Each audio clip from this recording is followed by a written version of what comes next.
नमस्कार दोस्तों।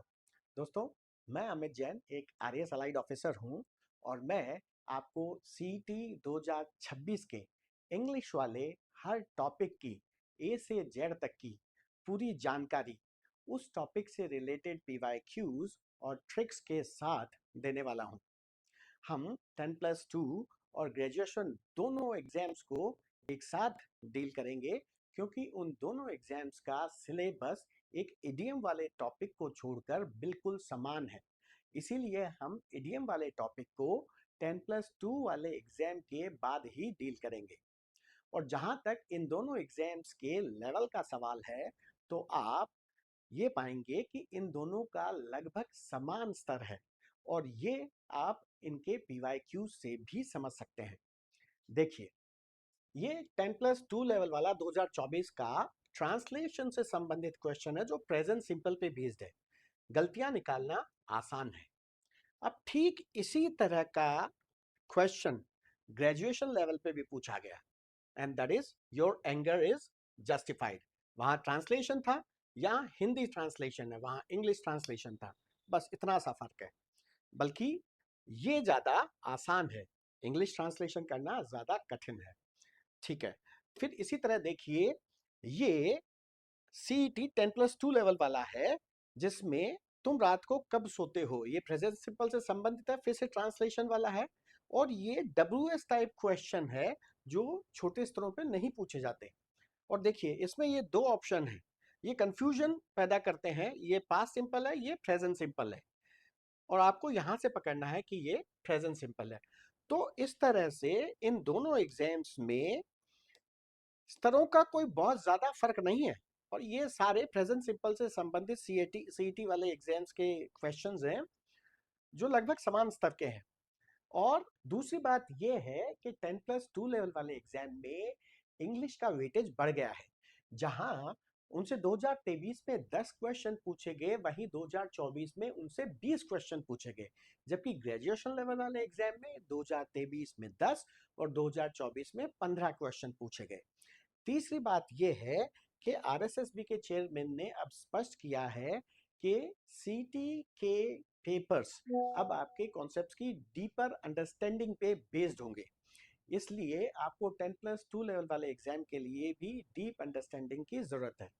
अब अगर आपको टेंस एक टेंशन लगते हैं, तो आपको उसके बेसिक कॉन्सेप्ट्स को, सभी टेंसेस के बेसिक कॉन्सेप्ट्स को समझने के लिए 15 मिनट का ये वीडियो भी देख लेना चाहिए। देखिए, टेंसेस का पूरा नाम है वर्ब टेंसेस, यानी क्रिया के वे रूप या वो वर्ब फॉर्म्स जो ये बताती हैं कि सेंटेंस के सब्जेक्ट यानी वाक्य के कर्ता ने कोई कार्य किस काल में किया, और जब वो कार्य हुआ तब उस कार्य की स्थिति कैसी थी। जैसे उस समय कार्य लगातार हो रहा था यानी कंटिन्यूअस था, या कार्य उस समय तक पूरा हो चुका था यानी परफेक्ट था। यानी टेंसेस में कार्य का काल और कार्य की स्थिति दोनों होते हैं। अब प्रेजेंट सिंपल या प्रेजेंट इंडेफिनिट का नाम यह दर्शाता है कि इसमें होने वाले कार्य प्रेजेंट से संबंधित हैं, लेकिन इसके अधिकांश कार्य ऐसे होते हैं जो सिर्फ प्रेजेंट तक सीमित नहीं होते। ऐसे कार्य पास्ट में भी हुए और फ्यूचर में भी होंगे। यानी इसके अधिकांश कार्य ऐसे हैं जो इसको एक टाइमलेस टेंस यानी कालजयी काल बनाते हैं। देखिए कैसे। ये प्रेजेंट सिंपल के सभी संभव 5 प्रकारों का फॉर्मूला है कि present simple is your ship for the future. इसमें ये एस, एच और आई पी से 4 प्रकार बनते हैं, और ये फ्यूचर से 5वां प्रकार है जिसमें प्रेजेंट सिंपल का प्रयोग करके फ्यूचर का उल्लेख किया जाता है। अब इसमें ये एस और एच वाला प्रकार प्रेजेंट सिंपल का सबसे कॉमन प्रकार है। एस का मतलब है स्टेट प्रेजेंट सिंपल, यानी अवस्था या स्थिति संबंधी सामान्य वर्तमान काल, जिसमें कार्य स्थायी रूप से और नॉन स्टॉप होता है। जैसे पृथ्वी सूर्य के चारों ओर चक्कर लगाती है। अब ये काम पृथ्वी पास्ट में भी कर रही होगी और फ्यूचर में भी करेगी, यानी ये सिर्फ प्रेजेंट तक सीमित रहने वाला पृथ्वी द्वारा किया गया कार्य नहीं है। तो ये हमेशा होते रहने वाली स्थिति है। या कार्य है। फिर है लॉन्ग टर्म स्टेज और एक्शंस, यानी लंबे समय तक होते रहने वाले कार्य या स्थितियां। तो जैसे मान लीजिए आई टीच इंग्लिश, मैं अंग्रेजी पढ़ाता हूं। अब ये मेरा पढ़ाने का काम अभी वर्तमान में ही थोड़ी हो रहा है, इसका मतलब ये है कि मैंने पास्ट में भी पढ़ाया होगा और भविष्य में भी पढ़ाऊंगा। तो ये लॉन्ग टर्म स्टेट हो गई, परमानेंट नहीं है लेकिन लॉन्ग टर्म है, लंबे समय तक बनी रहने वाली स्थिति है। फिर है या एक्शन है। फिर है यानी कार्य। फिर है स्टेटिव वर्ब्स, जिनका कंटिन्यूअस सेंस में यूज नहीं हो सकता है, इनको प्रेजेंट सिंपल में ही काम लिया जाता है। ठीक है। फिर जो ये विभिन्न प्रकार में प्रयोग आए, पहले प्रकार के 3 प्रयोग आए, तो ये पहला प्रयोग है। अब इसको भी फॉर्मूले से याद कर लेंगे। इस प्रयोग के 10 उप प्रयोग हैं, उसका ये फॉर्मूला है, उसका ये थोड़ा और सिंपल वाला फॉर्मूला है। फिर ये जो 10 उप प्रयोग हैं, इनमें ये परमानेंट एक्शंस जो हैं, जैसे यूनिवर्सल ट्रूथ्स में आते हैं, तो वो कैसे कैसे हो सकता है? साइंटिफिक ट्रूथ भी हो सकता है, mathematical, geographical, natural, professional, generalisations, fact like expressions, quotations, proverbial sayings. तो हम न सिर्फ प्रकारों को फॉर्मूलों के साथ याद करेंगे, बल्कि हर प्रकार के अलग अलग प्रयोगों को भी फॉर्मूलों से याद करेंगे, और हर प्रयोग के उप प्रयोगों को भी फॉर्मूलों से याद करेंगे। जैसे ये स्टेटिव वर्ब्स हैं, अब ये थोड़ा कठिन विषय है, तो इसके जो ये उप प्रयोग हैं, ये 18 तरह के उप प्रयोग हैं। स्टेटिव वर्ब्स के 18 प्रकार के स्टेटिव वर्ब्स हैं, जिनमें 100 से ज्यादा स्टेटिव वर्ब्स के एग्जांपल्स हैं, तो उनको भी आपको फॉर्मूले से याद कर लेना चाहिए, है ना। और फिर ये एक्चुअली क्या है, इस तरह से हम फॉर्मूलों के साथ सब कुछ याद कर लेंगे, इसके प्रकार और प्रयोग, पर इनको बाद में हम डील करेंगे। जैसे ये हैबिचुअल वाला प्रकार था, इसके ये 3 प्रयोग हैं कि इसमें रिपीट होने वाले रूटीन्स और हैबिट्स होती हैं।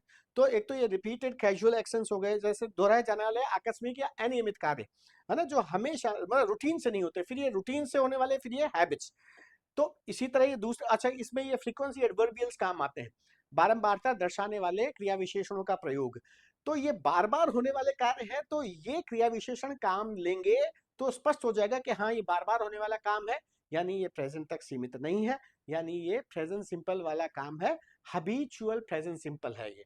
और इसमें ये न सिर्फ फ्रीक्वेंसी एडवर्बियल्स आते हैं, बल्कि ये टाइम एक्सप्रेशंस भी आते हैं, जैसे एवरीडे, डेली, ये सब जो ये दर्शाते हैं कि ये कार्य एक ही बार नहीं हो रहा, ये कार्य बार बार हो रहा है। और यही प्रेजेंट सिंपल में 2 सबसे कॉमन होने वाले काम है। फिर है ये इंस्टेंटेनियस, इसको भी हम फॉर्मूले से याद कर लेंगे। ये चुनिंदा परिस्थितियों में ही होता है, पर इसमें भी कई बार क्वेश्चन पूछ लिया जाता है। जैसे, अच्छा, फिर है ये simple present referring to the past, past में होने वाले, इसको भी हम फॉर्मूले से याद कर लेंगे। ये न्यूज़पेपर वाला, न्यूज़पेपर की हेडिंग्स वगैरह इसी में आती हैं, या हिस्टोरिकल अकाउंट्स इसी में आते हैं, पर्सनल एनेक्डोट्स यानी व्यक्तिगत किस्से, बुक्स वाले लिटरेरी प्रेजेंट जिसको हम कहते हैं।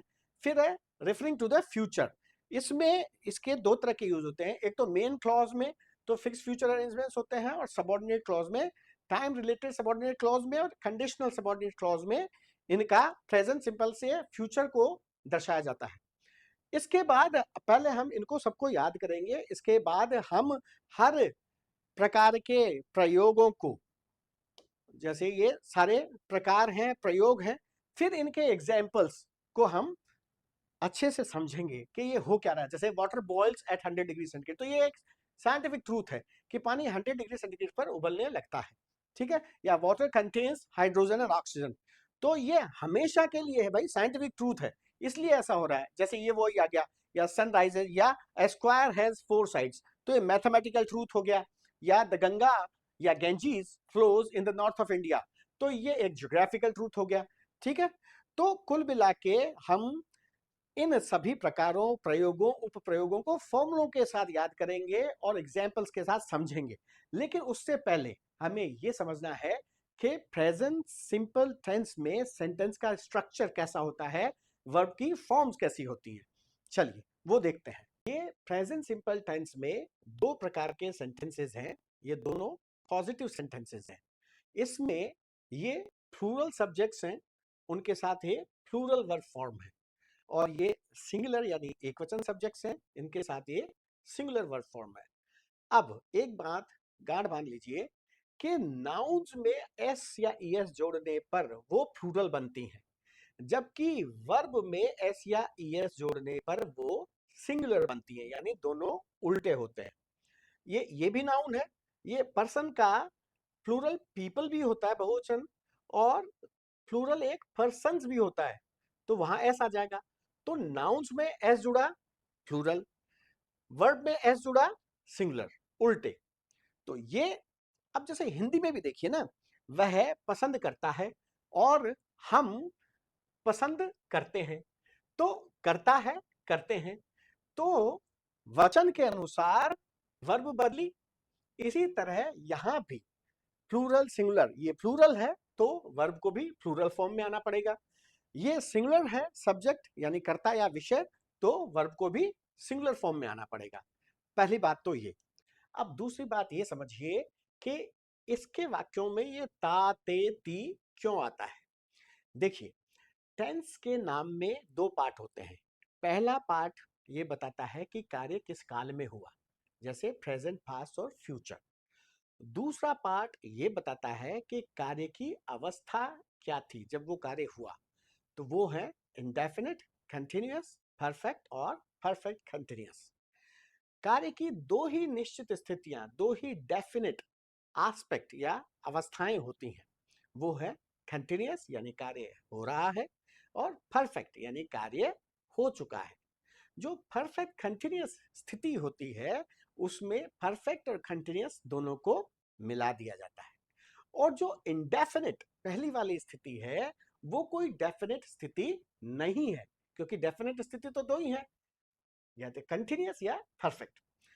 इसीलिए इसमें कार्य को सिर्फ एक तथ्य के रूप में बताया जाता है कि कार्य होता है।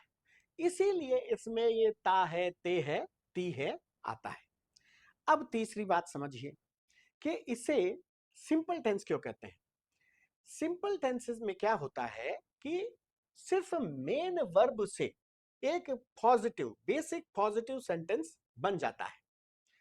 बाकी के जितने भी टेंसेस हैं वो कॉम्प्लेक्स टेंसेस हैं, उनमें ये बेसिक पॉजिटिव सेंटेंस भी बिना हेल्पिंग वर्ब के नहीं बनेगा। इसलिए ये तो सिंपल है और वो कॉम्प्लेक्स हैं। कौन से? कंटिन्यूअस, परफेक्ट और परफेक्ट कंटिन्यूअस। अब ये सिंपल में भी एक और कहानी है कि प्रेजेंट और पास्ट सिंपल तो सिर्फ मेन वर्ब में बन जाते हैं इनके पॉजिटिव सेंटेंस, लेकिन जो फ्यूचर सिंपल होता है उसमें फ्यूचर के लिए एक डिफॉल्ट, एक आवश्यक भविष्य काल सूचक शब्द या हेल्पिंग वर्ब के रूप में मॉडल हेल्पिंग वर्ब विल को घुसेड़ दिया जाता है। उस विल के कारण एक तो ये बात गड़बड़ा गई कि वो सिंपल टेंस होते हुए भी उसमें साली हेल्पिंग वर्ब आ गई। दूसरी बात, उस हेल्पिंग वर्ब जो कि एक मॉडल हेल्पिंग वर्ब है और जिसका ये गुण है कि वो अपने बाद आने वाली किसी भी वर्ब को उसका रूप नहीं बदलने देती, इसीलिए उस विल के बाद जो भी वर्ब आएगी उसमें इन्फ्लेक्शन या परिवर्तन नहीं होगा, जो कि टेंसेस का एक आवश्यक गुण है। रूप में परिवर्तन, क्रिया या वर्ब के रूप में परिवर्तन। इसीलिए कई भाषाविद तो फ्यूचर टेंस को एक प्रॉपर टेंस मानते ही नहीं है। तो दो टेंस हुए, प्रेजेंट सिंपल और पास्ट सिंपल, जिसमें बेसिक पॉजिटिव सेंटेंस सिर्फ मेन वर्ब की मदद से बन गया।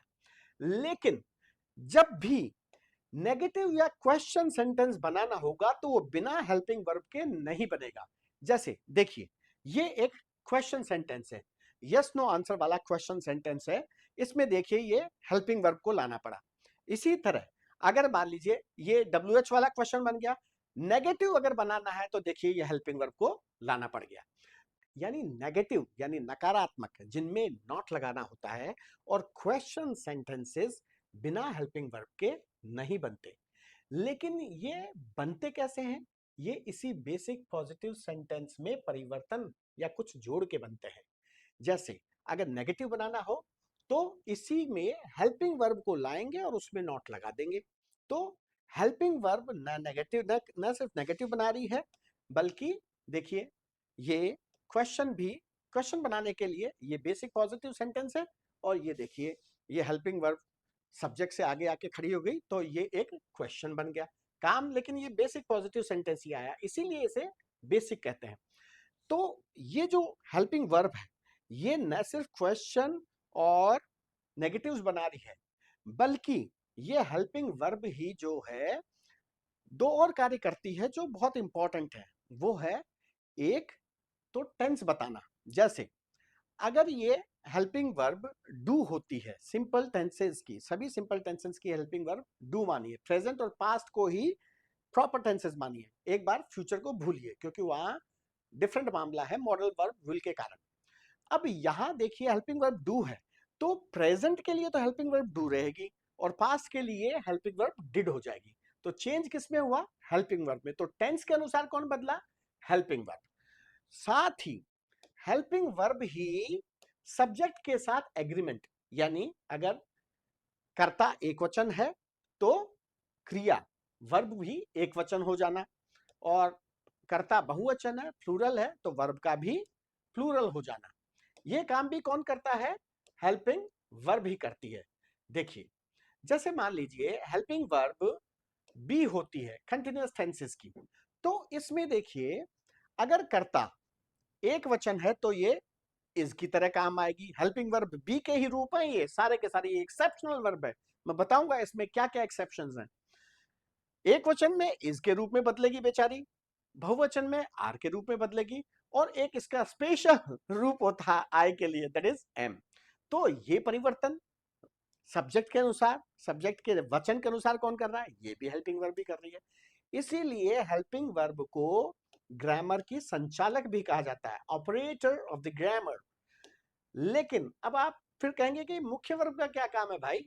तो मुख्य वर्ब का काम, सबसे इंपॉर्टेंट काम वो है मुख्य अर्थ देना।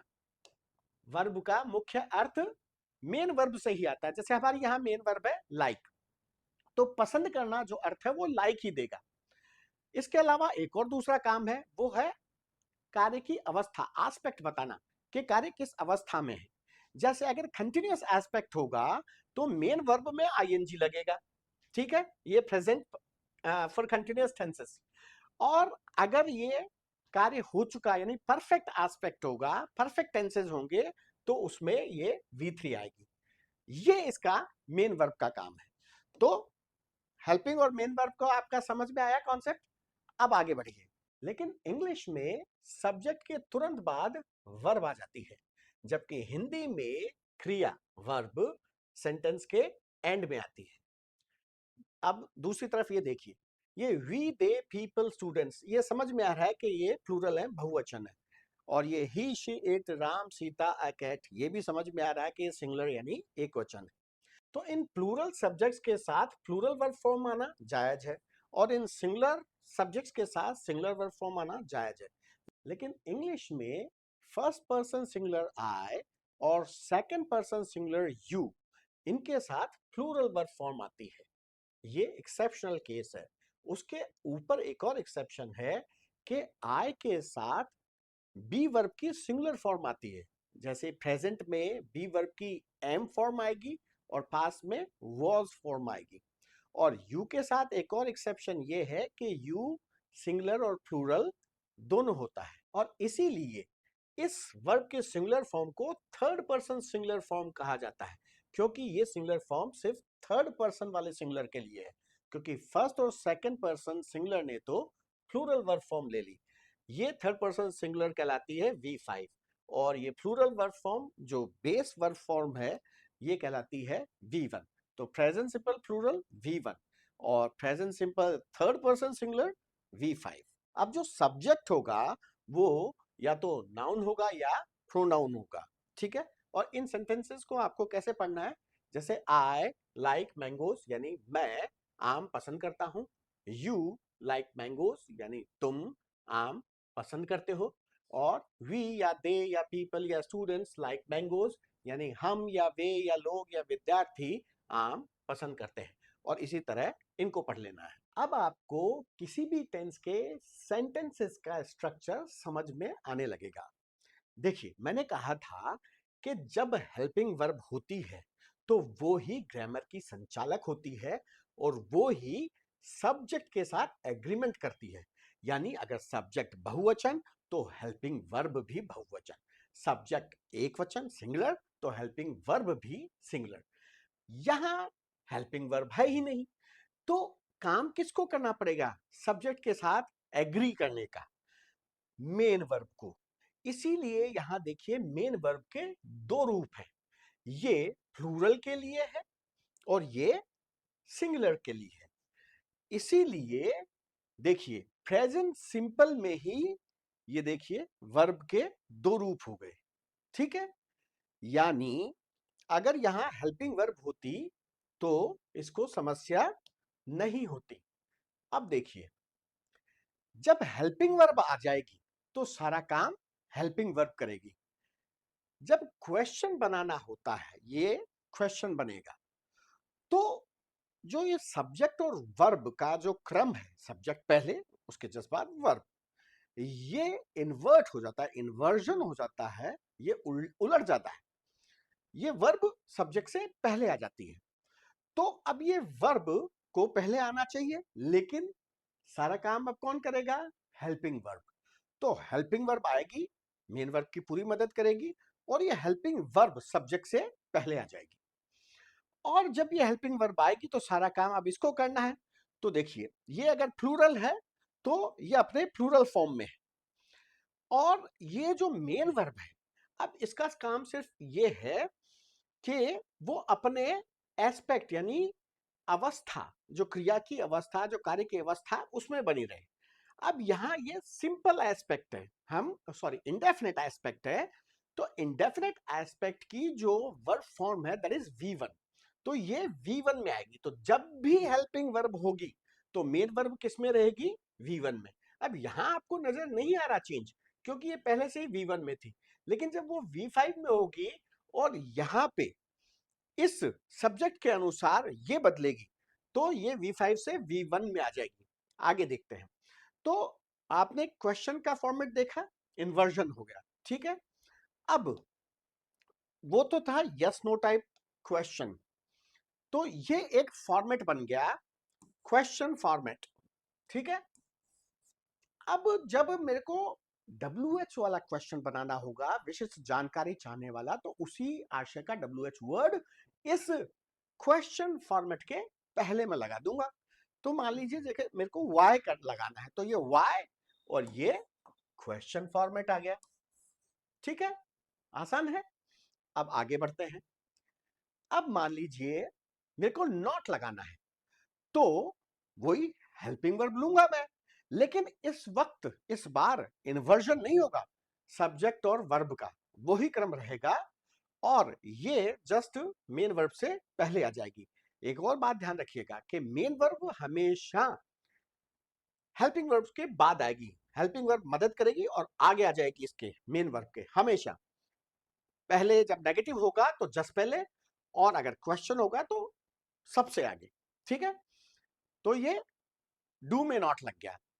अब इस डू नॉट को ही हेल्पिंग वर्ब में नॉट को चिपका दिया जाता है शॉर्ट में बोलने के लिए, तो ये हो गया डू नॉट को ही बोल दिया जाएगा डोंट, ठीक है। अब इसी नेगेटिव को मान लीजिए मुझे क्वेश्चन में बदलना है, तो ये हेल्पिंग वर्ब यहां से उठ के यहां आ जाएगी, इस सब्जेक्ट से पहले इन्वर्जन हो जाएगा, ठीक है। सब्जेक्ट और वर्ब की जगह वर्ब और सब्जेक्ट हो जाएगा।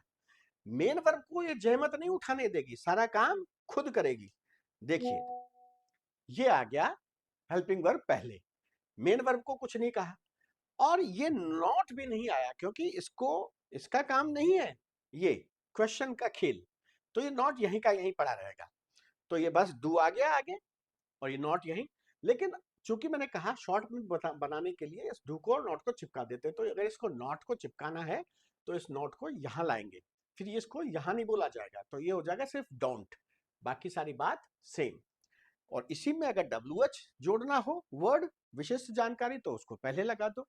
और ये क्वेश्चन फॉर्मेट है, this is your question format. Now just add WH word in the same question format. Okay, now let's go ahead. अब ये है थर्ड पर्सन सिंगुलर। तो यहां देखिए मेन वर्ब को बेचारी को खुद को बदलना पड़ा इस सब्जेक्ट के अकॉर्डिंग, क्योंकि यहां हेल्पिंग वर्ब नहीं है। लेकिन जब हेल्पिंग वर्ब आएगी तो इस सब्जेक्ट के अनुसार कौन बदलेगा? Helping verb. और जब क्वेश्चन बनाना होता है तो इन्वर्जन हो जाता है, सब्जेक्ट और वर्ब का क्रम बदल जाता है, वर्ब और सब्जेक्ट हो जाता है। तो वर्ब पहले आ गई और इस सब्जेक्ट के अकॉर्डिंग कौन बदला? ये हेल्पिंग वर्ब। तो ये डू क्या हो गया? डज। और मैंने कहा था कि जब भी हेल्पिंग वर्ब होगी तो मेन वर्ब को बहुत आराम रहेगा, उसे सिर्फ एस्पेक्ट यानी कार्य या क्रिया की अवस्था बतानी होगी। और इंडेफिनिट एस्पेक्ट की अवस्था है V1। तो देखिए ये V5 से कहा काय में आ गई?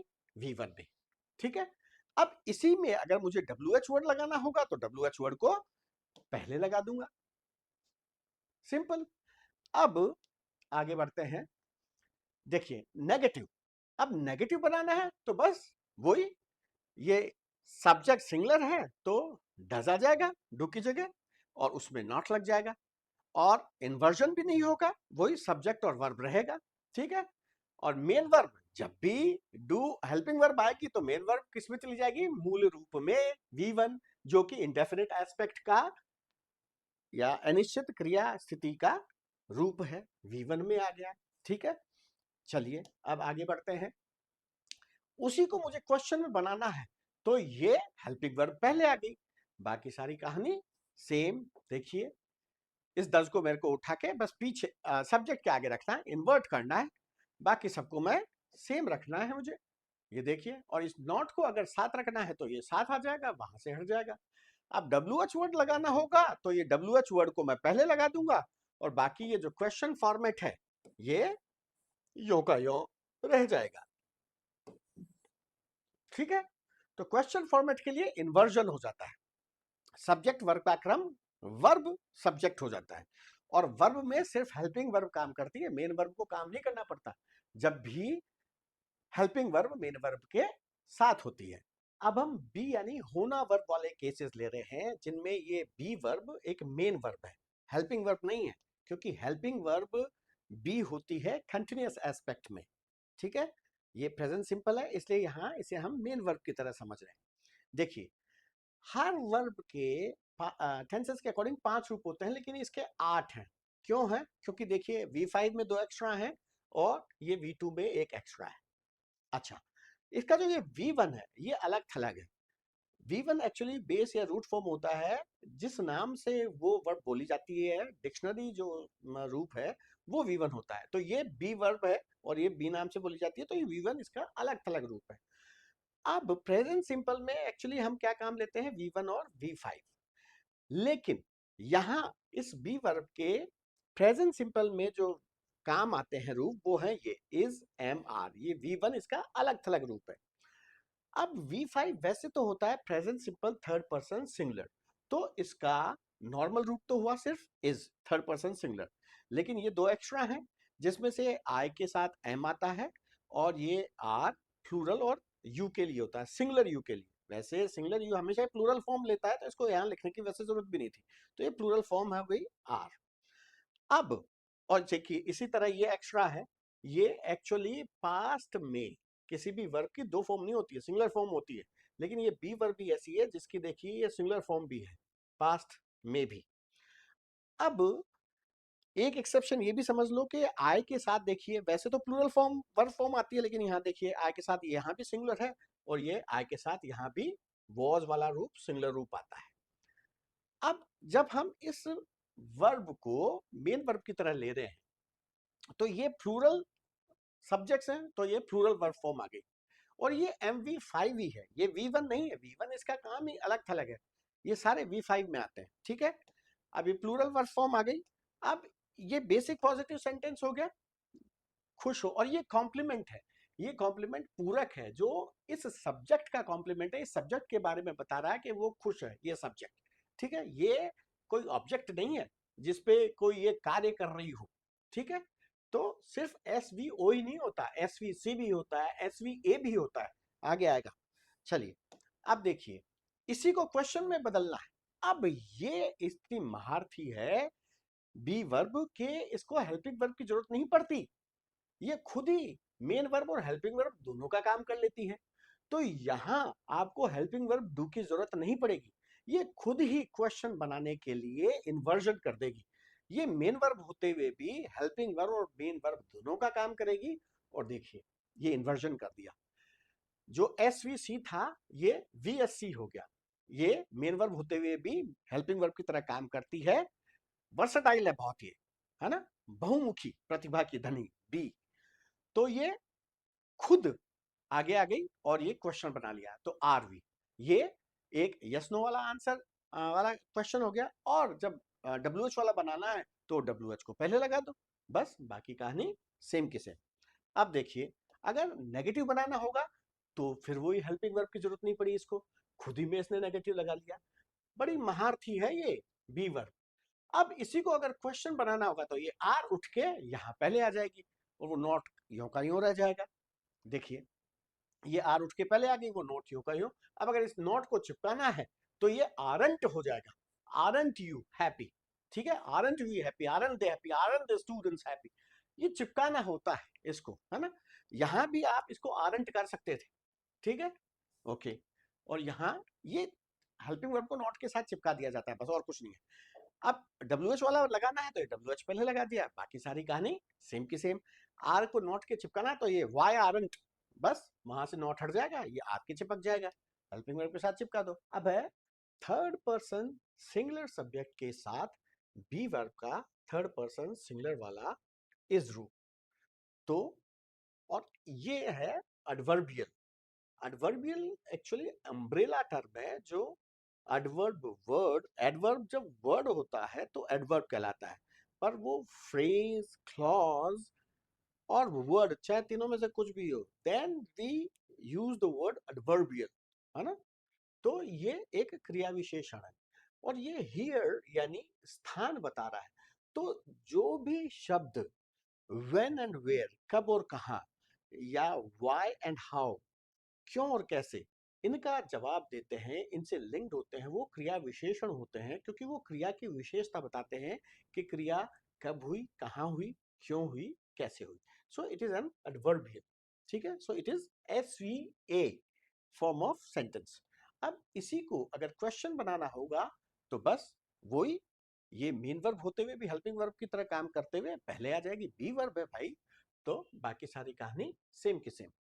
WH वाला क्वेश्चन बनाना होगा तो इस क्वेश्चन फॉर्मेट पे बस WH वर्ड पहले लगा दो, बाकी कहानी सेम की सेम। अब इसी में नॉट लगाना होगा तो ये खुद ही मेन वर्ब होते हुए भी हेल्पिंग वर्ब की तरह काम करेगी और खुद ही में नॉट लगा लेगी। और इन्वर्जन भी नहीं होगा, नॉट में इन्वर्जन नहीं होता, नेगेटिव्स में इन्वर्जन नहीं होता, क्वेश्चन में इन्वर्जन होता है, सब्जेक्ट वर्ब, वर्ब सब्जेक्ट बन जाता है। बाकी कहानी आगे भी देखो सेम आएगी। जब इस नेगेटिव को मुझे क्वेश्चन बनाना है तो बस इस, अब मुझे इन्वर्जन करना पड़ेगा क्वेश्चन बनाने के लिए, नेगेटिव के लिए इन्वर्जन नहीं करना पड़ा। तो अब ये वर्ब उठ के सब्जेक्ट से पहले चली आएगी, तो ये हो जाएगा इज और फिर ये सब्जेक्ट और फिर नॉट और फिर हियर, तो ये इज आ गया, फिर सब्जेक्ट, फिर नॉट और हियर। अब अगर इस नॉट को इसके चिपकाना होगा तो ये इजंट हो जाएगा, ठीक है, और यहाँ नॉट नहीं रहेगा, बाकी आगे सेम हो जाएगा। और ये इज नॉट यहाँ भी चिपक सकता था, इजंट हो जाता। तो एक्चुअली क्या है, हेल्पिंग वर्ब में सब नॉट को चिपका दिया जाता है और कुछ नहीं, शॉर्ट में बोलने के लिए। और इसी को WH में बदलना है तो बस ये क्वेश्चन फॉर्मेट और उससे पहले WH, बाकी कहानी सेम की सेम। और इज और नॉट को चिपकाना है तो ये नॉट उठ के यहाँ चला आएगा। अब है M के साथ। अब ये I के साथ ये सिंगुलर फॉर्म सिर्फ B की होती है, प्रेजेंट में M और पास्ट में was, बाकी सब के साथ I का बाकी सब वर्ब की आई के साथ प्लूरल फॉर्म आती है। अब ये है आई एम हैप्पी। अब ये देखिए फिर कॉम्प्लीमेंट हो गया, क्यों, क्योंकि ये हैप्पी कॉम्प्लीमेंट कर रहा है आई को, कि इसके बारे में पूरी बात बता रहा है, पूरक है कि वो आई जो है वो खुश है। अब इसको क्वेश्चन बनाना है तो ये बस उठ के पहले चलाएगा, इन्वर्जन कर देगा, ये देखिए एम आई हैप्पी। और अगर WH वाला क्वेश्चन बनाना है तो बस इस क्वेश्चन फॉर्मेट से पहले WH वर्ड लगा दो।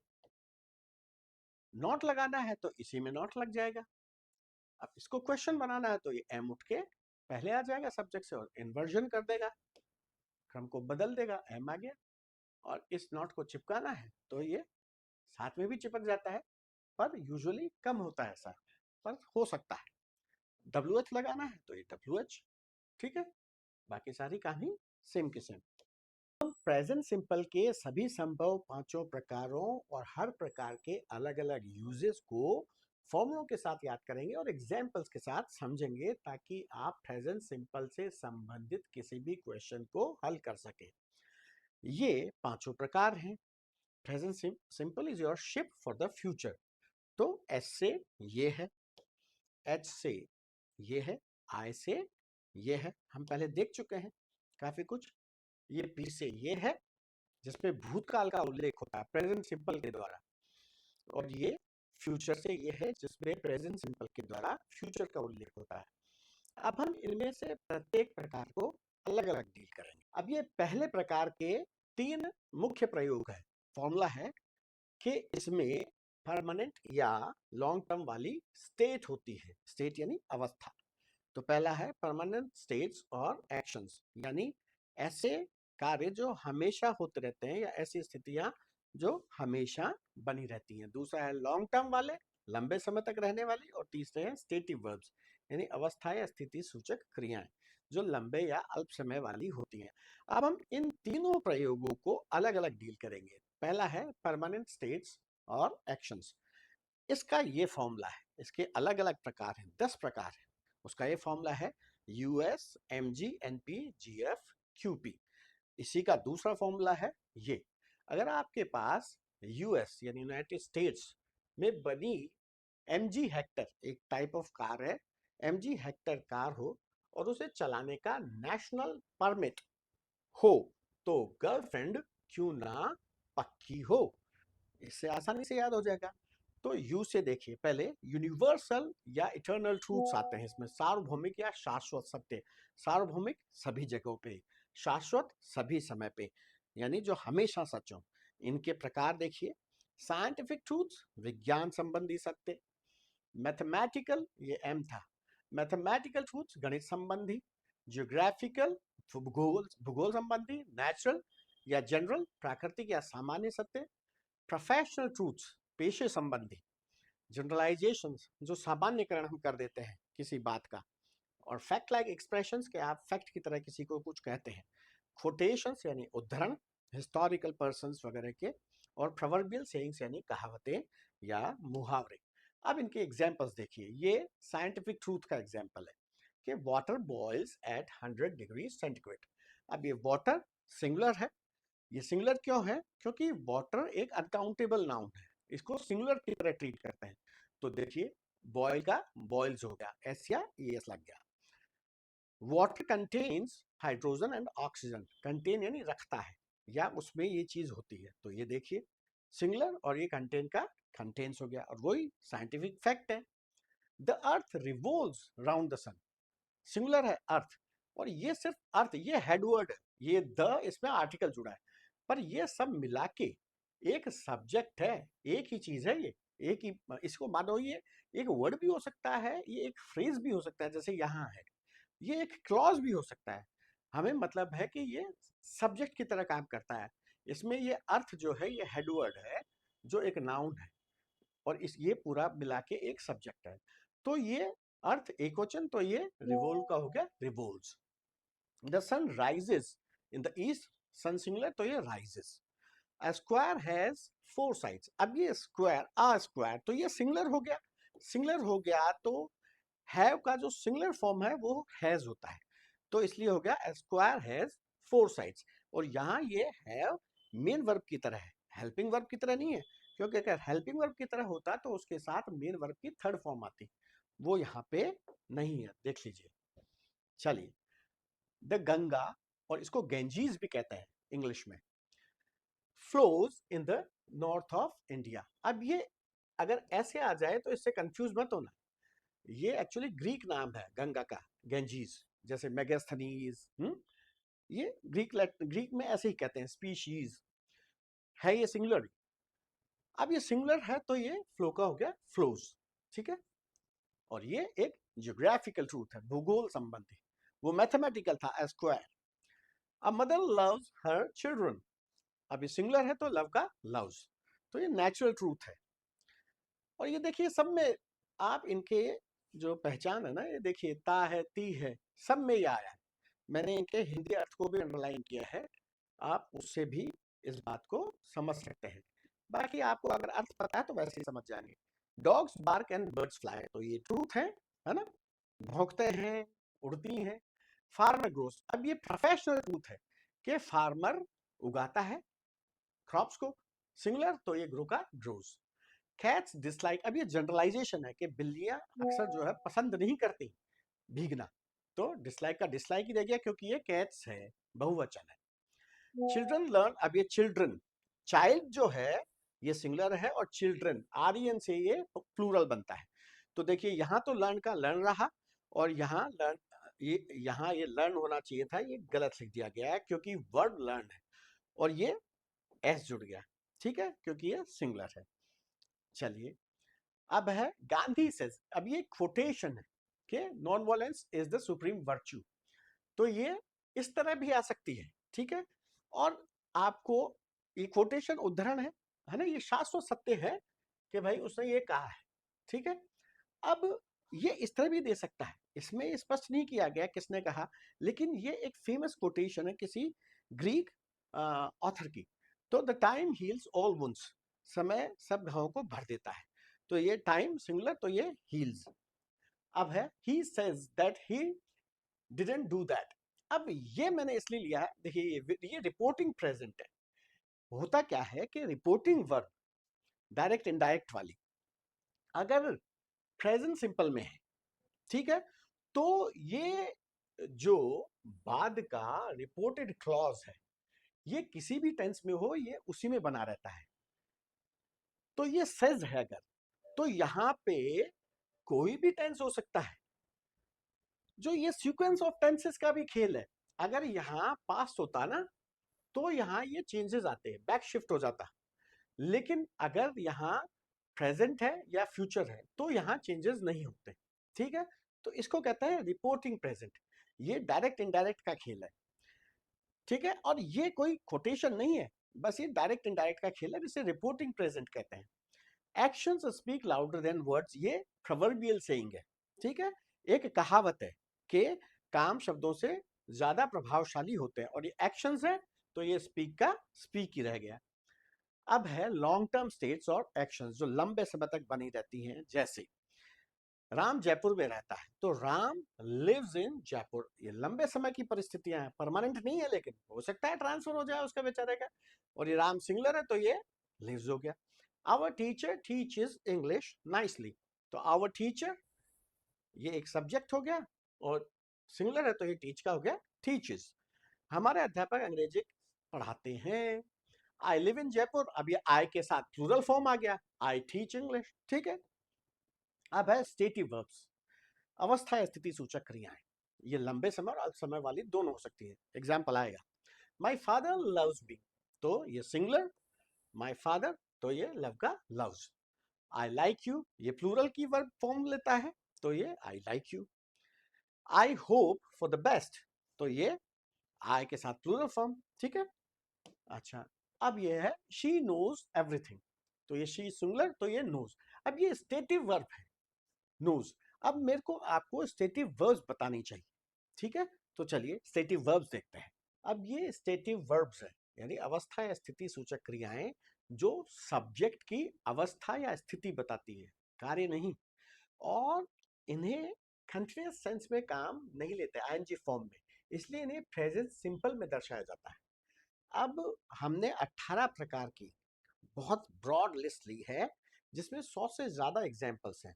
इसके ये दो फॉर्मूले हैं, ये छोटा फॉर्मूला है या तो इसे याद कर लीजिए, और ये एक बड़ा फॉर्मूला है जिसके 3 पैरे हैं, एक तो ये है, एक ये है और एक ये है। अब इनमें से हर प्रकार के जो इंपॉर्टेंट है आपके लिए जानना, उनको मैंने हाईलाइट और अंडरलाइन कर दिया है, तो आपको ये तो मालूम होना ही चाहिए। तो ये जब आए सेंटेंस में तो ध्यान रखिए आईएनजी फॉर्म में मत काम लेना। और इनमें जो इंपॉर्टेंट है, देखिए ये बी, ये बहुत इंपॉर्टेंट है, जिसमें इज एम आर वगैरह आएंगे। ये रिमेन, ये अनचेंज्ड, ये बी के ही फॉर्म है, अगर अनचेंज्ड है तो रिमेन हो जाएगा, ट्रांजिशनल है तो बी बिकम हो जाएगा। इसके बाद ये इमोशंस, ये इंपॉर्टेंट है, तो इसमें लव, हेट, डिसलाइक, लाइक, जो इंपॉर्टेंट है वो मैंने हाईलाइट और अंडरलाइन कर दिए हैं। तो इमोशंस बहुत इंपॉर्टेंट है। ये डिजायर्स जैसे विश, वांट, ये भी इंपॉर्टेंट है। फिर पोजेशंस जैसे हैव, ऑन, ये आई एम हैविंग, मुश्किल से होगा, ऐसा बहुत कम होगा, रेयर चांसेस में होगा, वो एक्सेप्शंस हैं, मैं बाद में बताऊंगा। और ये कॉग्निशन, ये नॉलेज वाले, जैसे ये नो, तो वो नोज हुआ, नोइंग नहीं होगा, अंडरस्टैंडिंग नहीं होगा, अंडरस्टैंड, ठीक है। वर्ब की तरह काम नहीं आएगा अंडरस्टैंडिंग, अंडरस्टैंडिंग एक एडजेक्टिव की तरह काम आ सकता है, वर्ब की तरह काम नहीं आएगा। ये थिंक, बिलीव, ये सारे नो से, ज्ञान की प्रक्रिया से संबंधित है। फिर है परसेप्शन, ये जो संवेदन वाले, जैसे सी, तो सीइंग नहीं होगा, हियरिंग नहीं होगा, स्मेलिंग नहीं होगा, टेस्टिंग नहीं होगा, ठीक है, टचिंग नहीं होगा। अपीयरेंस जैसे लुक, सीम, फील, कि वो कैसा प्रतीत होता है। रिलेशनशिप्स, ह्यूमन रिलेशनशिप्स हैं, तो जैसे आई हैव 2 चिल्ड्रन, तो आई एम हैविंग 2 चिल्ड्रन, नो। कनेक्शंस जैसे आपस में संबंध में, ह्यूमन नहीं उसके अलावा, जैसे डिपेंड, रिक्वायर। कंपोजिशंस जैसे कंसिस्ट, कंटेन, जैसे वो था ना हाइड्रोजन और ऑक्सीजन, तो वो कंटेन था, कंटेनिंग नहीं आएगा वहां, ठीक है, क्योंकि ये एक स्टेटिव वर्ब है। इसी तरह होल्ड, इंक्लूड, इन्वोल्व। फिर है मेजर, ये इनमें और कोई एग्जाम्पल नहीं है, खुद ही वर्ड जो है ये इस तरह से स्टेटिव वर्ब की तरह काम आता है। जैसे मेजर, मेजरिंग नहीं आएगा, कॉस्ट, कॉस्टिंग नहीं आएगा, ठीक है, वे, वजन। फिर एंटाइटलमेंट जैसे डिजर्व, मैटर, कंसर्न, सूटेबिलिटी। अब ये जैसे सूट, फिट, तो सूटिंग, ये फिटिंग नहीं होगा, ठीक है, ये इसी फॉर्म में काम आएंगे। ओ, ये जिम्मेदारी लेना है, जैसे I owe you something, I am owing you something नहीं होगा। चलिए अब हमें वापस से उनके एग्जाम्पल्स देखते हैं। देखिए, ये हमारा पहला एग्जाम्पल था जिसमें ये लव, ये इमोशन, ये लाइक, ये होप, ये सब स्टेटिव वर्ब्स हैं। नो, नोइंग नहीं आएगा अब यहाँ। ये बी, ठीक है, शी इज, तो ये सिंगुलर है तो बी का इज आ गया, और अगर ये प्लूरल है तो बी का आर आ गया। फिर ये टेस्ट, सेंसेस, ठीक है। फिर हैव, ये ऑनरशिप, ठीक है, ये वो बी का फॉर्म आ गया, ही इज। अब देखिए, ये परमानेंट स्थिति है कि ही इज काइंड, वो दयालु है, लेकिन ये टेम्पररी स्थिति है कि he is in the toilet, तो वो अभी अभी तो है। वैसे टेम्पररी स्टेट्स के लिए क्या होता है, कंटिन्यूअस सेंस, लेकिन चूंकि स्टेटिव वर्ब्स को कंटिन्यूअस सेंस में काम नहीं लेते, इसलिए वहां पे भी अगर स्टेटिव वर्ब है तो वो प्रेजेंट सिंपल में आएगी। अब है हैबिचुअल। अब इसमें इसका फॉर्मूला है रिपीट होने वाले रूटीन और हैबिट्स होते हैं इसमें। अब ये रिपीट अगर हो रहे हैं तो ये अनियमित रूप से भी रिपीट हो सकते हैं, और रूटीन यानी एक नियम के अनुसार भी, नियमित रूप में भी रूटीन ये रिपीट हो सकते हैं, और ये आदतें हैं, ये भी रिपीट होती हैं। अब इनके एग्जाम्पल्स देखो कैजुअल एक्शंस के, जैसे आई गो टू जयपुर। अब इसमें नियमित नहीं है कि आई गो टू जयपुर डेली, रोज जाता हूं, मैं हो सकता है 5 दिन पहले गया और 50 दिन बाद जाऊं, तो ये कैजुअल हो गया, अनियमित। इसी तरह ही स्टडीज एट होम, ठीक है, तो पता नहीं है कि रेगुलर कर रहा है क्या। When she feels depressed she Yeats a lot. अब जब वो डिप्रेस्ड होती है तो बहुत ज्यादा खाती है, तो यहाँ इरेगुलरिटी है, लेकिन जब जब होगी तब तब खाएगी। अब एक और बात ध्यान रखिएगा, ये एक टाइम क्लॉज है कि ये व्हेन से शुरू हो रहा है, व्हेन शी फील्स डिप्रेस्ड। जब ये टाइम क्लॉज होगा तो दोनों जो क्लॉज हैं उनमें प्रेजेंट सिंपल भी हो सकता है, और अगर यहां प्रेजेंट सिंपल है तो यहां फ्यूचर सिंपल भी हो सकता है। लेकिन ऐसा कब होगा कि ये प्रेजेंट सिंपल है और वो फ्यूचर सिंपल होगा? यहां बारंबारता है, एक बार से ज्यादा बार काम हो रहा है, कि जब भी वो डिप्रेस फील करेगी तो वो ज्यादा खाएगी, तो बार बार हो रहा है ये काम। अगर ये फ्यूचर होगा तो वो एक ही बार आएगा, जैसे when she comes we go to movie, कि जब भी वो आती है हम मूवी को जाते हैं, ठीक है, तो वो एक ही बार आएगी। Sorry, when when she comes we will go to movie, we go to movie तो बार बार हो गया, we will go to movie तो वो एक ही बार होगा कि जब वो आएगी तो हम जाएंगे। तो फ्यूचर वाला अगर आएगा सेंस तो वो एक बार काम होगा, और ये अगर प्रेजेंट सिंपल है तो ये बार बार होने वाला काम है, ठीक है। अब है आई समटाइम्स गो टू, अब ये समटाइम्स कभी कभी जाता हूं, तो रेगुलर नहीं है। I buy coffee whenever I pass, तो ये अब ये देखिए, ये फिर से टाइम क्लॉज आ गया। जब भी मैं उस कैफे तक जाता हूं तो ये उसके मैं बाय करता हूं, तो देखिए दोनों में प्रेजेंट सिंपल आ गया, ठीक है। चलिए, लेकिन ये अकेजनली हो रहा है, कभी कभी हो रहा है। अब है ये रूटीन्स जो रेगुलर होते हैं, जैसे एवरी सैटरडे या every weekend I go to play football with friends. तो ये देखिए वी है, ये प्लूरल है, तो ये मेन वर्ब का जो है ये प्लूरल फॉर्म आ गया बिना एस या ईएस वाला, और ये रेगुलर काम है, ठीक है। इसलिए ऐसा हुआ है कि प्रेजेंट सिंपल आया है। The school reopens in July every year, अभी एवरी ईयर, ठीक है। तो ये निशानियां हैं, आप इन हिंट से समझ जाओ कि प्रेजेंट सिंपल को यूज करेगा, क्योंकि इसमें बार बार होने वाले काम हो रहे हैं। I go to school every day, रोज जाता हूं, ठीक है। My mother always worships God in the morning, तो अब ये ऑलवेज आ गया, तो ये बारंबारता बता रहा है, ठीक है। अब यानी आपको ये बारंबारता बताने वाले क्रिया विशेषणों को जानना है, जो ये दर्शाते हैं कि कार्य बार बार हो रहा है, ताकि आपको ये पता रह सके कि ये हिंट्स हैं जिनसे मुझे समझना है कि ये प्रेजेंट सिंपल वाले केसेस हैं। अब ये वो फ्रीक्वेंसी एडवर्बियल्स हैं, बारंबारता दर्शाने वाले क्रिया विशेषण, जो ये दर्शाते हैं कि कार्य बार बार हो रहा है, प्रेजेंट सिंपल का यूज होगा। जो इंपॉर्टेंट है वो मैंने हाईलाइट और अंडरलाइन कर दी है। ये very common, always, never, generally, usually. अभी ये देखिए, ऑफन प्रायः, फ्रीक्वेंटली, तो ये फ्रीक्वेंसी बार बार, रिपीटेडली, ये समटाइम्स, तो ये कभी कभी हो रहा है। अकेजनली, ये भी कभी कभी हो रहा है, रेगुलर नहीं हो रहा, ठीक है। और इसमें ये टाइम एक्सप्रेशंस भी आते हैं, जैसे every day, daily, once a day, twice a day, on Sundays, ठीक है, एवरी वीक, ठीक है, वंस इन अ वाइल। तो ये टाइम बता रहे हैं कि मैं ऐसा करता हूं बार बार। अभी इसका नोट देखो, इसको जरा हिंदी में पढ़ो। देखिए, जब when और whenever, while, before, after, ये टाइम आदि समय दर्शाने वाले शब्द एक बारंबारता दर्शाने वाले उपवाक्य, फ्रीक्वेंसी एडवर्बियल क्लॉज, जो ऐसा उपवाक्य बनाए जिसमें कार्य बार बार होना प्रतीत होता हो, इसकी शुरुआत करते हैं, तो वाक्य के दोनों उपवाक्यों क्लॉजेस में प्रेजेंट सिंपल टेंस का प्रयोग होता है, जो बार बार होने वाले कार्यों को दर्शाता है।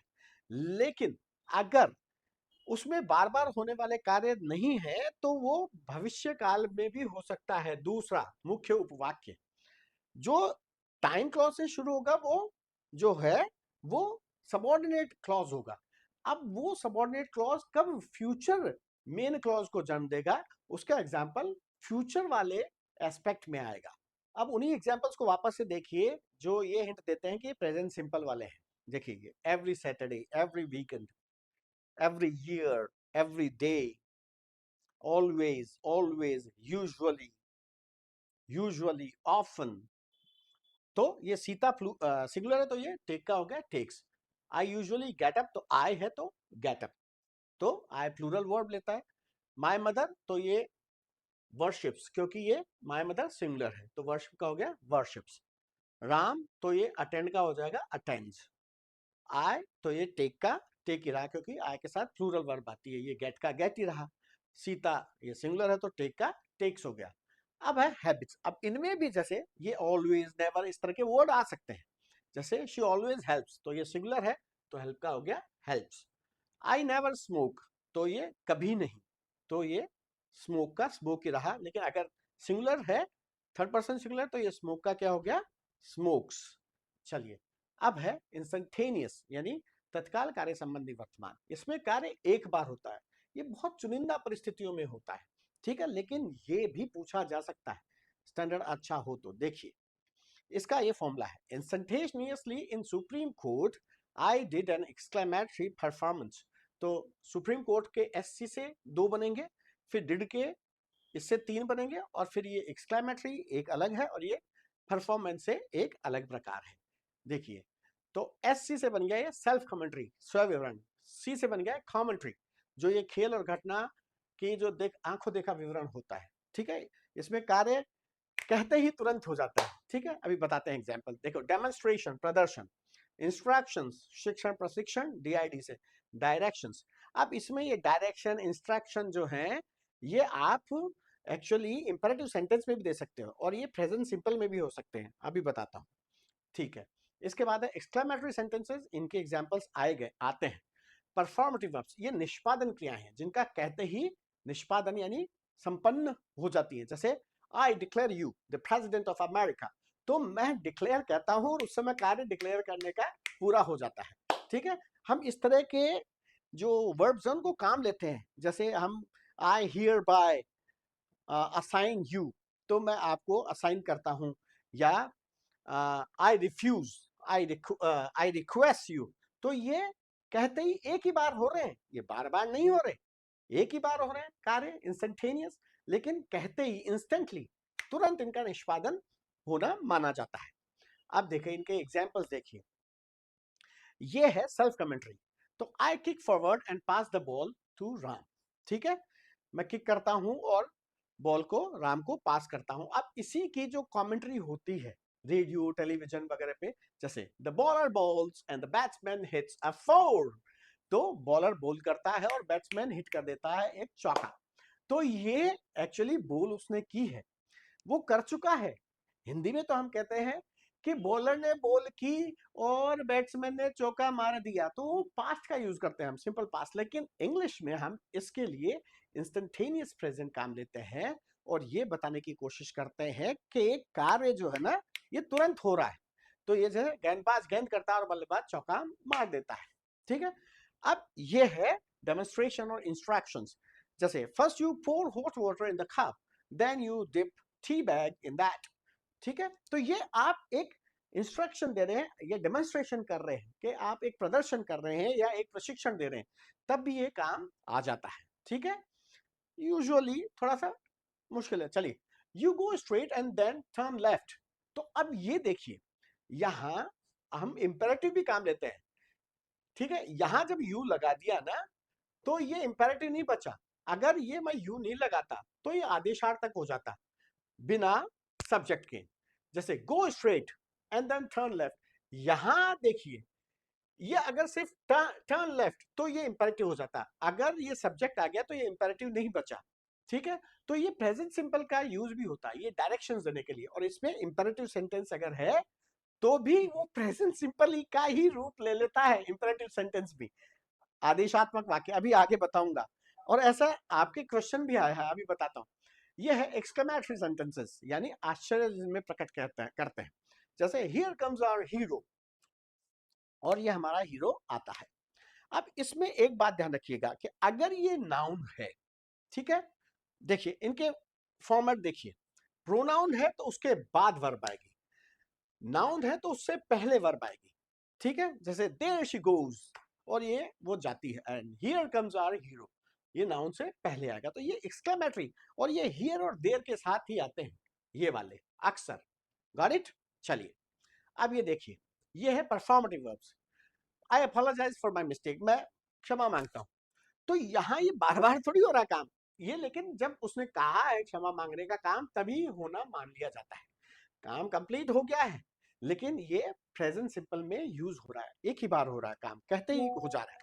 I promise to help you, मैं वादा करता हूं, तो काम एक ही बार हो रहा है लेकिन कहते ही हो जा रहा है। अब है simple present referring to the past, यानी जो भूतकाल का उल्लेख करे। अब देखिए इसका फॉर्मूला है, in past R H in P N B was a fictional story और ड्रामा। आर एच होती है रिस्ट्रिक्टेड हॉलीडेज, जो गवर्नमेंट के कर्मचारियों को मिलती है, ऐच्छिक अवकाश। PNB Punjab national bank. और ये फिक्शनल स्टोरी और ड्रामा, ये जो जो अंडरलाइन है ना, ये प्रकार है। देखिए आर में ये देखिए रियल सेंस में, और ये एक्चुअली 4 प्रकार हैं। ये रियल सेंस में भी हो सकता है और ये फिक्शनल सेंस में भी हो सकता है, और ये स्टोरी टेलिंग और ड्रामेटिक नरेशन, ये इसके प्रकार है। देखिए रियल वास्तविक सिचुएशंस में, अगर हिस्टोरिकल अकाउंट्स हैं, ऐतिहासिक विवरण, ठीक है, बताऊंगा अभी एग्जांपल। पर्सनल एनेक्डोट्स, व्यक्तिगत किस्से बताना। न्यूज़पेपर हेडलाइंस, ठीक है, समाचार पत्रों के शीर्षक, इनमें प्रेजेंट सिंपल यूज होता है। काम हो चुका है पास्ट में, लेकिन प्रेजेंट सिंपल का यूज हो रहा है। ये भी काम हो चुका है, ये भी काम हो चुका है।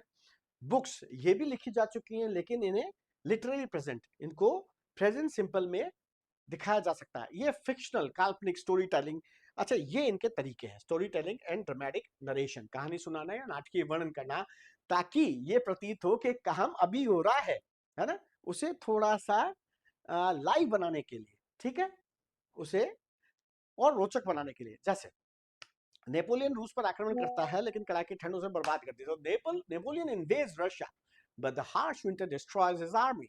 अब ये हिस्टोरिकल अकाउंट है, बहुत पहले हो चुका है, लेकिन हम इसे ऐसे भी कह सकते हैं प्रेजेंट सिंपल में। So this is historical account. अब इसी को मैं एनेक्डोट भी कह सकता हूं, व्यक्तिगत किस्से। व्यक्तिगत किस्से का भी example I must have taken, ये personal anecdote. So I open the door and a stray dog jumps on me. तो मैं जैसे ही दरवाजा खोलता हूं, एक आवारा कुत्ता मुझ में कूद पड़ता है, उछल जाता है। तो ये काम हो चुका है पास में, लेकिन मैंने इसके लिए देखिए प्रेजेंट सिंपल का यूज किया है, ठीक है, ये स्पेशल यूजेस है। सो आई के साथ ये ओपन, और ये डॉग सिंगुलर तो ये जंप्स। अब देखिए ये न्यूज़पेपर हेडलाइन है, बीजेपी विंस बंगाल इलेक्शंस। अब ये बंगाल इलेक्शन जीतने का काम हो चुका, लेकिन हेडलाइन में उसके बाद आया है और उसने ये प्रेजेंट सिंपल में दर्शाया है। तो ऐसे भी दर्शाया जा सकता है कि बीजेपी विंस बंगाल, और बंगाल का चुनाव जीत जाती है, ठीक है। वन भी हो सकता है, बीजेपी वन बंगाल जीत गई, लेकिन ये विंस भी हो सकता है, ठीक है। ये ध्यान रखिएगा, ये this is a way to express past with the use of present simple. Now, in the first chapter, ये देखिए ये बुक्स में कि पहले चैप्टर में नायक जो है एक प्राचीन नक्शा खोजता है और उसमें दिखाया गया रास्ते पर चलता है। तो ये तरीका है ना, नरेट करने का। Now in the first chapter the hero, ये प्रोटैगनिस्ट भी कहते हैं इसको, discovers N ancient map and follows the path shown on it. So hero singular तो डिस्कवर्स, फॉलोज, अब ये किसके लिए, एंड फॉलोज, तो ये एंड आएगा, sorry, so N ancient map and, तो अब ये हीरो के लिए ही है, ये डिस्कवर्स और फॉलोज दोनों सिंगुलर है, तो ये एस लग गया। अब वो पीएनबी का ये बी आ गया, तो ये चार प्रकार हो गए रियल सेंस में। अब फिक्शनल में भी हो सकते हैं ये, ओके, फिक्शनल में ये स्टोरी टेलिंग एंड ड्रामा, वो मैंने आपको बता दिया कि काल्पनिक परिस्थितियों में भी ऐसा काम हो सकता है जिसमें पास्ट का उल्लेख करने के लिए प्रेजेंट सिंपल का यूज होता हो। अब simple present referring to the future, ये आपसे पूछा जाता है। देखिए इसमें इसका फॉर्मूला है मेन ऑफिसर, यानी मेन क्लॉज का।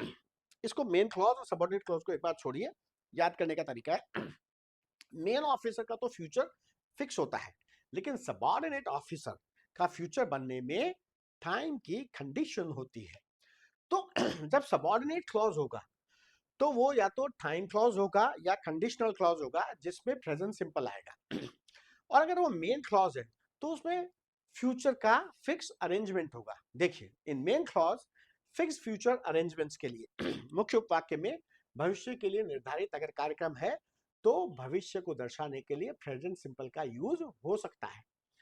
इन सबऑर्डिनेट क्लॉजेस अधीनस्थ उपवाक्यों में, in time subordinate time related subordinate clauses जो टाइम का उल्लेख करें, और इन कंडीशनल सबऑर्डिनेट क्लॉजेस तो ये वो फर्स्ट कंडीशनल टाइप है, अभी बताता हूं। जैसे कि इन मेन क्लॉज, अब अगर फिक्स फ्यूचर अरेंजमेंट्स हैं, लेकिन ये ध्यान रखिएगा कि पब्लिक वाले होने चाहिए, सार्वजनिक वाले, पर्सनल होंगे तो बात चेंज हो जाएगी। देखिए the train goes eight 8 PM tomorrow, अब ये फिक्स्ड है, शेड्यूल्ड है कि 8 बजे जाएगी, और ये मेन क्लॉज है, अकेला है, ये कोई सबऑर्डिनेट क्लॉज थोड़ी है। ये अपने आप में खड़ा रह सकता है, सो it is a main clause. तो यहां देखिए द ट्रेन गोज, अब will go at 8 PM tomorrow usually native speakers काम नहीं लेते अगर फिक्स फ्यूचर है, क्योंकि इससे वो उसकी निश्चितता बता रहे हैं कि 8 बजे जाती है साहब, है ना, 8 बजे जाती है साहब, अपन हिंदी में भी बोलते हैं ऐसे कि ट्रेन 8 बजे जाती है, ठीक है। तो वो एक रेगुलर फीचर है, शेड्यूल्ड फीचर है, उसको अक्सर इसको प्रेजेंट सिंपल में इस तरह दर्शाया जाता है। अब इसी को देखिए क्वेश्चन फॉर्म में अगर मुझे बदलना है तो मैं क्या करूंगा, अब ये ट्रेन है, सिंगुलर है, हेल्पिंग वर्ब लानी है, तो डू की जगह क्या आ जाएगा, does. So does the train, और गोज की जगह क्या हो जाएगा फिर, गो, क्योंकि मेन वर्ब में से ऐसे ये सड़ जाएगा और वो अपने V1 फॉर्म में आ जाएगी, तो वो गो हो जाएगा। अब मैंने वहां यहां गो की जगह लीव काम ले लिया, छूटना, कार्य मतलब ट्रेन का छूटना या अपनी स्टेशन को छोड़ना। So does the train leave, है ना। अगर ये डज नहीं होता तो the train leaves eight 8 PM, और डज लगा दिया तो ये लीव ही रह गया, और ये एक क्वेश्चन बन गया हेल्पिंग वर्ब की मदद से। ठीक है, चलिए अब अगर मैं इसको WH क्वेश्चन बनाना होता तो वो जैसे why does the train leave at, क्यों जाती है भैया 8 बजे, ठीक है। When does the train leave, तो फिर ये 8 को गायब कर देता कि when does the train leave, कितने बजे जाती है।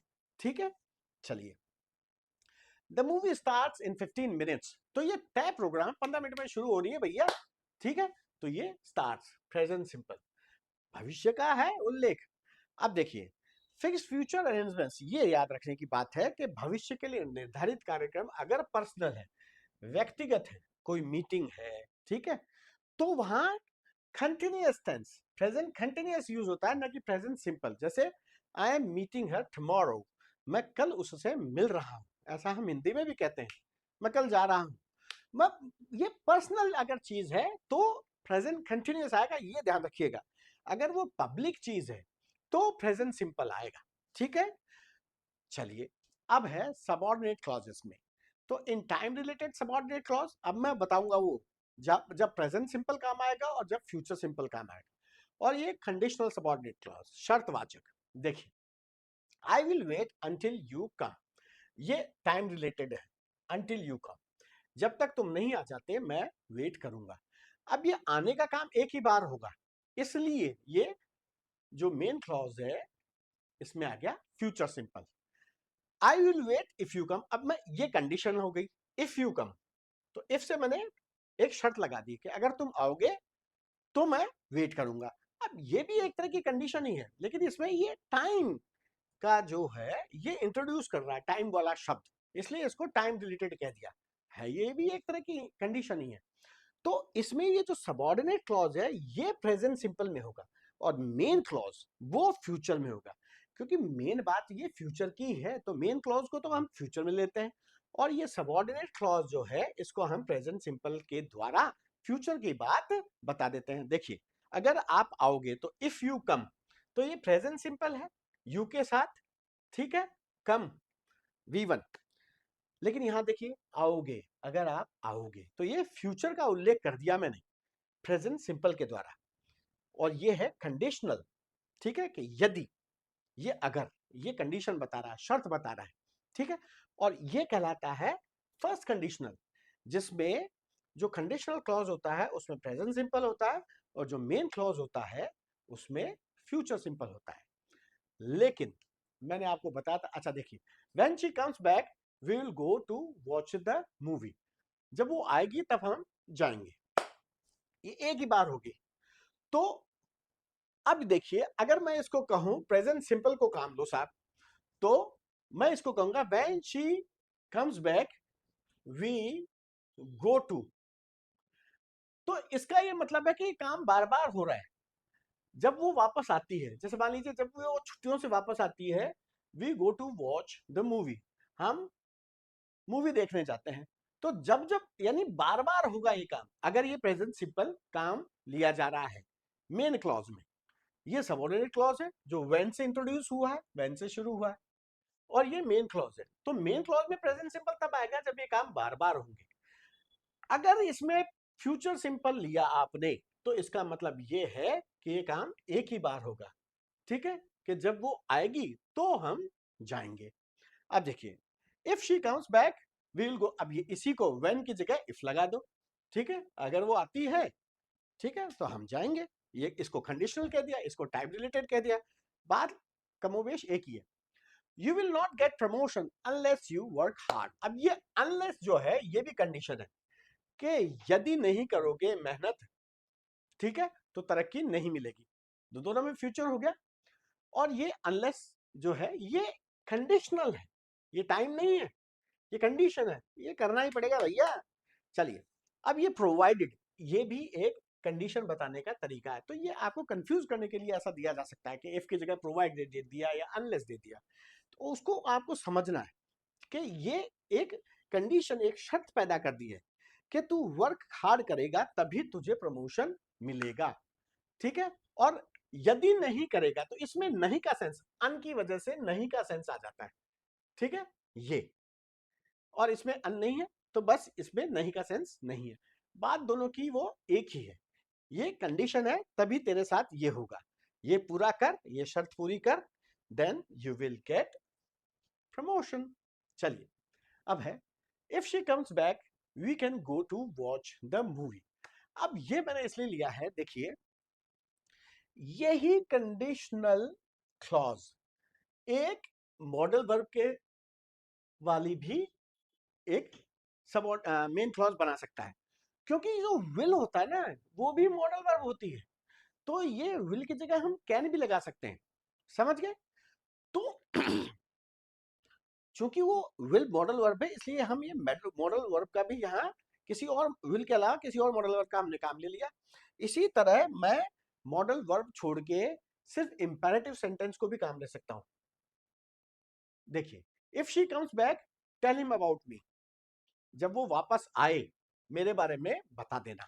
या व्हेन शी कम्स बैक, जब वो आए, देखिए इफ के साथ भी हो सकता है, टाइम रिलेटेड के साथ भी हो सकती है, और ये इंपेरेटिव है टेल हिम। अब यहाँ इंपेरेटिव की क्या निशानी है, सीधा वर्ब से शुरू होता है अक्सर, प्लीज वगैरह को छोड़ के, लेट्स वगैरह को छोड़ के। तो ये इंपेरेटिव सेंटेंस भी हो सकता है मेन क्लॉज में। मेन क्लॉज में फ्यूचर सिंपल हो सकता है, मेन क्लॉज में फ्यूचर सिंपल चूंकि विल मॉडल वर्ब से शुरू होता है इसलिए विल की जगह कोई दूसरी मॉडल वर्ब वाला भी हो सकता है मेन क्लॉज। और मेन क्लॉज इंपेरेटिव सेंटेंस यानी आदेशात्मक वाक्य वाला भी हो सकता है। और आपके ये एक प्रीवियस ईयर क्वेश्चन आया है, अभी मैं आपको सॉल्व कराता हूं। चलिए अब इसके बाद उसी की बारी है। ये वो सेंटेंस है, देखिए इस सेंटेंस में दो क्लॉज है, ये तो इफ वाला सबऑर्डिनेट क्लॉज है और ये मेन क्लॉज है, और ये फर्स्ट कंडीशनल का ही एग्जांपल है। अब इसमें देखिए ये सेलर का होता है मतलब तहखाना या अंडरग्राउंड, और ये इसमें फाइंड वर्ब की कोई फॉर्म लगानी है, स्केलेटन कंकाल। क्या अगर तुम पाते हो कोई कंकाल तो किसी को मत बताना, मेंशन यानी किसी से मत कहना। अब हमने ये देखा कि फर्स्ट कंडीशनल में जो कंडीशनल क्लॉज होता है वो प्रेजेंट सिंपल में होता है और मेन क्लॉज फ्यूचर सिंपल में होता है अमूमन, अक्सर। लेकिन मॉडल वर्ब का चूंकि यूज होता है फ्यूचर सिंपल में इसलिए विल की जगह किसी भी और मॉडल वर्ब के साथ भी मेन क्लॉज बन सकता है, या वो मेन क्लॉज एक इंपेरेटिव सेंटेंस आदेशात्मक वाक्य के रूप में भी हो सकता है। और ये देखिए ये एक आदेशात्मक वाक्य ही है जिसकी ये निशानी है कि वो सीधे वर्ब से शुरू होता है। और ये एक नेगेटिव सेंटेंस है इसलिए इसको हेल्पिंग वर्ब की जरूरत है, और हेल्पिंग वर्ब मेन वर्ब से पहले आती है। तो देखिए ये डू के साथ नॉट लगा और ये मेन वर्ब मेंशन से पहले आ गया, यानी ये एक इंपेरेटिव सेंटेंस है कि if you find a skeleton in the seller, अगर तुझे तहखाने में स्केलेटन नजर आए, कंकाल नजर आए, तो don't mention it to anyone, किसी को बताइयो मत। अब ये यहां आ गया फाइंड, यानी ये प्रेजेंट सिंपल का यूज हुआ है with imperative sentence, present simple conditional clause with main clause in imperative या आदेशात्मक मूड भाव वाक्य। अब हम एक एक करके शुरुआत से सारे एग्जाम्पल्स जो प्रीवियस ईयर क्वेश्चंस हैं उनको लेते हैं। देखिए ये 2024 10+2 लेवल, ये हमने पहले देखा ही था शुरुआत में। देखिए गलतियां निकालना आसान है, ये सारे प्रेजेंट सिंपल से लिंक्ड है। अब यहाँ ये बी वर्ब की फॉर्म आई है इज, इट इज, और ये इट जो है ये सब्जेक्ट है थर्ड पर्सन सिंगुलर, तो इसके लिए बी वर्ब की फॉर्म आ गई singular form third person singular, that is. So it is easy to find false, ठीक है, फाइंड यानी निकालना, फॉल्स गलतियां। अब इसको कंफ्यूज इससे नहीं करना है, वेरी इजी नहीं है, बहुत आसान नहीं है, तो ये नहीं हुआ।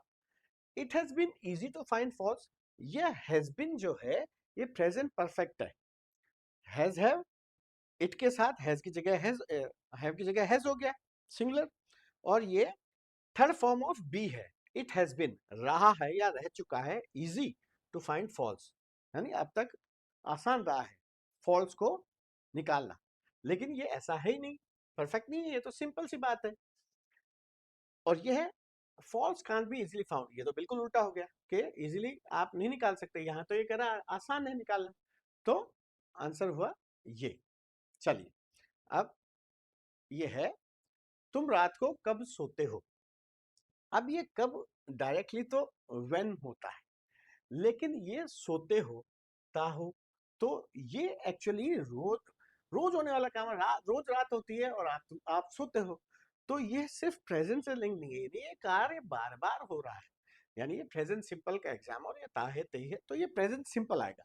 और ये जो डिड है ये पास्ट सिंपल की निशानी है, जहां do helping verb past simple में डिड बन जाती है, ठीक है। और ये व्हेन डब्ल्यूएच क्वेश्चन, और ये हेल्पिंग वर्ब, ठीक है, उसके बाद सब्जेक्ट और ये मेन वर्ब, यानी ये पास्ट सिंपल है, तो यहां आना चाहिए प्रेजेंट सिंपल। तो देखिए व्हेन की जगह दूसरा हम फ्रेज काम दे सकते हैं व्हाट टाइम, किस समय, और ये प्रेजेंट सिंपल की helping verb do, so what time do you sleep, बाकी सब देखिए डिड की जगह डू आ गया तो ये प्रेजेंट सिंपल हो गया, बाकी सब देखिए उसी स्ट्रक्चर में है, सब्जेक्ट देन मेन वर्ब, ठीक है, तो this one is correct, right, this one is not. और ये do you sleep at night, क्या तुम सोते हो, अरे भाई हाँ या ना, ये थोड़ी बोल रहा है, ये बोल रहा है कब, डब्ल्यू एच वर्ड है। And when did you go to sleep at night, तुम कब गए थे, और ये पास्ट तो है ही नहीं, ठीक है। चलिए अब है योर एंगर इज जस्टिफाइड। अब ये देखिए ये भी प्रेजेंट सिंपल में बी वर्ब की, बी मेन वर्ब की सिंगुलर फॉर्म में यूज हुई है, और ये एंगर के लिए, ठीक है। योर एंगर पूरा एक सब्जेक्ट है, एंगर गुस्सा, ये एक नाउन है, थर्ड पर्सन सिंगुलर, तो इसके साथ सिंगुलर फॉर्म ऑफ बी आ गया, ये मेन वर्ब है, तो ये हो गया is, your anger is justified, और ये जस्टिफाइड यानी न्याय संगत। अब ये जस्टिफाई वर्ब होता है, और जस्टिफाइड जो है ये V3 है, तो ये वर्ब की तरह भी होता है, लेकिन V3 पास्ट पार्टिसिपल होता है जो एक एडजेक्टिव की तरह भी काम आता है, यानी विशेषण, कि ये विशेषता है न्याय संगत किसकी, एंगर की, जैसे क्वालिफाइड यानी योग्य, तो वो विशेषता है, ठीक है, वो क्वालिफाइड मैन है, तो ये योर एंगर इज जस्टिफाइड, आपका गुस्सा जायज है, इज है, ठीक ठाक है, अरे ये थोड़ी कह रहा है बेबुनियाद नहीं है, अब इसको ये नहीं के सेंस क्या देने की जरूरत है, यहाँ नॉट थोड़ी है, बात तो वही है, लेकिन ये तरीका गलत है बताने का, आपका गुस्सा, आपने गुस्सा ठीक किया तो ये तो पास्ट हो गया, ठीक है, ये वैसे ही गलत हो गया। चलिए ये हम कर चुके हैं, आगे बढ़ते हैं। ये है उसे टेनिस खेलना पसंद है, पसंद है के लिए वर्ब होती है टू लाइक। अब ये उसे, ये थर्ड पर्सन सिंगुलर है, जो ही और शी दोनों हो सकता है, सिंगुलर है तो मेन वर्ब भी कैसी हो जाएगी, सिंगुलर, तो लाइक में एस जुड़ गया तो ही और शी लाइक्स, और खेलना के लिए हो गया टू प्ले, ये क्रियावाचक संज्ञा है, वर्बल नाउन, जो प्ले वर्ब से बनी है लेकिन एक संज्ञा की तरह काम कर रही है, ठीक है, तो उसे टेनिस खेलना और टू प्ले टेनिस, ठीक है, तो ये ऑब्जेक्ट हो गया। अब ये भी हो सकता था ही शी लाइक्स टेनिस, पर इसमें खेलना वाला शब्द नहीं आया, ठीक है, सिर्फ टेनिस आके रह गया, इसलिए ये नहीं हुआ, तो ये सही है। और ये लव्ड है, ये तो पास्ट है, जबकि ये पास्ट है ही नहीं, ये है। और टू प्ले टेनिस बाय, तो ये पैसिव वॉइस है, जो कि इसका फॉर्म है ही नहीं।